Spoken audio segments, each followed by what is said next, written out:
Hi hello नमस्कार मित्रमैत्रिणी. आज आपण पाकातल्या रव्याचे लाडू बनवू. त्यासाठी रवा मस्त बारीक म्हणजे झिरोचा रवा घेतलेला आहे. तुम्ही कुठल्याही प्रकारचा रवा घेऊ शकता, पण झिरोचा रवा घेतला ते छान होतात. तर मस्त तुपामध्ये भाजून घेतलेले, इथं पाक बनवून घेतले. साखरेचा 2 वाटा घालून साखरेचा पाक बनवतो. खोबऱ्याची वाटी मस्त बारीक मिक्सरला वाटून घेतली. त्याच्यातच वेलची आणि ड्रायफ्रूट वाटून घेतलेत, म्हणजे छान असे मिळून येतात. आता ते सगळं मिक्स करून घ्यायचे आणि साजूक तुपात परतवलेला मस्त रवा आहे त्याच्यामध्ये हलवून घ्यायचे. म्हणजे मस्त की बघा मस्त 10-15 मिनिटाचा रवा बारीक आचेवर मस्त भाजून घ्यायचा आहे.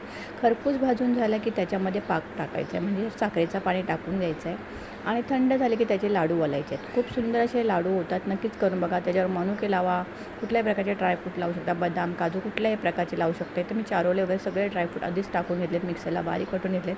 वेलची पुडी मिक्सरलाच बारीक वाटून घेतली त्याच्यामध्ये टाकून आणि छानपैकी त्या पाकातले लाडू तयार झाले.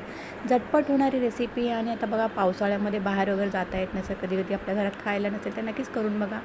8-10 दिवस नक्कीच हे पाकातले लाडू फ्रीजमध्ये व्यवस्थित ठेवायचे, छान राहतात. आवडल्यास लाईक शेअर सबस्क्राईब करायला विसरायचं नाही. आजची रेसिपी साधी सिंपल आहे, पण खूप सुंदर अशी. नक्कीच करून बघा पाकातले लाडू. चला पुन्हा भेटू नवीन कथेवर. तोपर्यंत बाय बाय.